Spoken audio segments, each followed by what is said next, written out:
वेदमूर्ती चंद्रय्या मल्लय्या स्वामी यांचं निधन. बुधवारी दुपारी 3 वाजता अंत्यसंस्कार.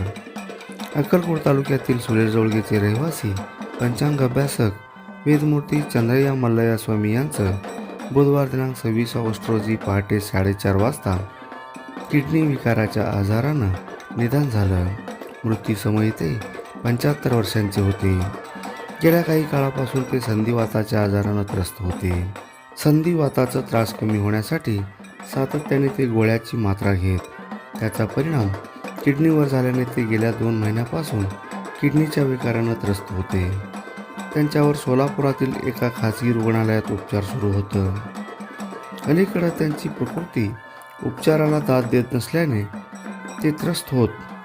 वाढतं वय, त्यातच वयोमानानुसार अनेक व्याधी जडत गेल्याने तसेच उपचाराला देखील शरीर प्रतिसाद देत नसल्याने त्यांना मंगळवारी डिस्चार्ज देण्यात आलं होतं. मात्र बुधवारी पहाटे 4:30 वाजता त्यांनी राहत्या घरी अखेरचा श्वास घेतला. त्यांच्यावर दुपारी 3 वाजता सुलेजवळगे येथे अंत्यसंस्कार करण्यात येणार आहे. त्यांच्या पश्चात एक मुलगा, 2 विवाहित मुली, सुना, नातवंडे असा परिवार आहे.